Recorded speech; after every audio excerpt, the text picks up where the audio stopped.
গেল 91-এ একটা দিনের জন্য শান্তিতে থাকতে দেবো না।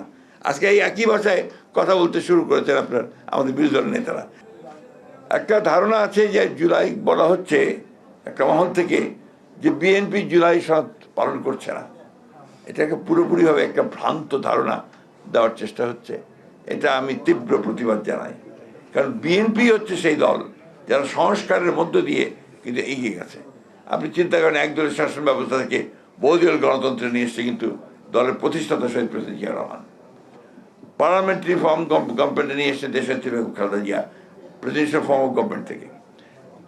তত্ত্বাবধায়ক সরকার আপনার এখানে সংবিধানের সন্নিবেশিত করেছে বিএনপি। এবং যে জুলাই সনদের কথা বলা হচ্ছে আমরা সবাই জানি, একটু দয়া করে সবাই করে খুলে দেখবেন যে প্রতিটি পাতায় বলা হচ্ছে যে যে বিষয়গুলোতে একমত হবে না যে দলগুলো, যদি সেই দল কেউ নির্বাচিত হয়ে সরকার গঠন করে তারা তাদের ইশতেহারে যেটা ছিল সেই অনুযায়ী তারা কাজ করবে। আপনি এখনই আনেন, খুলে দেখেন। তো সেই জায়গাগুলোকে ভুল বোঝানো হচ্ছে কেন যে বিএনপি জুলাই সনদ বাস্তবায়ন করতে চায় না, বিএনপি সরে যাচ্ছে, বিএনপি দূরে চলে যাচ্ছে। প্রবলেমটা তো অন্য জায়গায়। প্রবলেম হচ্ছে যে গণভোট, যেটা কথা বারবার বলা হচ্ছে, সেই গণভোটে যে 4টা কোশ্চেন ছিল, সেই 4টা কোশ্চেনের মধ্যে 3টা কোশ্চেন তো আমরা একমতই ছিলাম, কিন্তু একটা প্রশ্ন, যে প্রশ্নটা আমাদের সেই কমিশন, আপনার সংবিধান সংস্কার কমিশন, তারা যেন কারোর সঙ্গে পরামর্শ না করেই, আমাদের রাজনৈতিক দলগুলি স্টেক হোল্ডার যারা ছিল তাদের সঙ্গে করে পরামর্শ না করে তারা এটা চাপিয়ে দিয়েছেন। এই যে বিষয়টা, এটা তো আমি, আপনার মনে আছে, আপনাদের মনে থাকবে, আমি তখনই স্টেটমেন্ট দিয়েছিলাম, এটা একটা জাতির সঙ্গে প্রতারণা করা হয়েছে। এই জিনিসটা কিন্তু আমরা অনেকেই ভুলে যাচ্ছি, আমরা কখনোই সেটা মেনে নিইনি। আমরা বারবার বলেছি যে আমরা এইখানে একমত নই।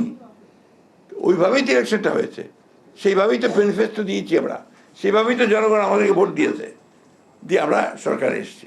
এখন আমরা যখন সরকারে এসে আমরা কিন্তু চেষ্টা করছি জুলাইয়ের ঘোষণার প্রতিটি অংশ, অক্ষর আমরা যেগুলো স্বাক্ষর করেছি আমরা সেটা পালন করতে চাই এবং শুরু করেছি কাজ। আমরা ইতিমধ্যে অনেকগুলো কাজ হয়েছে।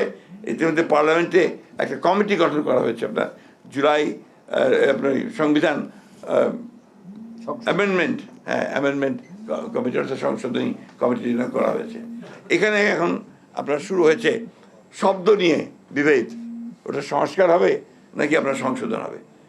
অলরাইট, আপনার আসুন আলোচনা করি, পার্লামেন্টে আলোচনা করি, আলোচনা করে সিদ্ধান্ত নেই, কথা বলি কোন কোন জায়গায় আলোচনা আছে।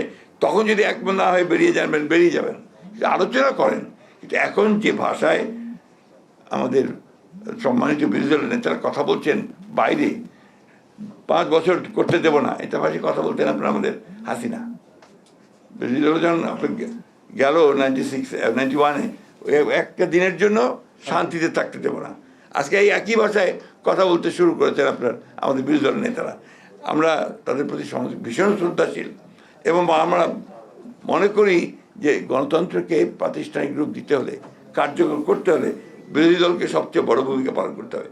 তারা অবশ্যই সমালোচনা করবেন, অবশ্যই তারা বিরোধিতা করবেন এবং যে ভুলগুলো সরকার করবে সেগুলোকে দেখিয়ে দেবেন, কিন্তু সেটা পার্লামেন্টের মধ্যে হলেই সেটা আপনার গণতান্ত্রিক পরিবেশটা ঠিক থাকে।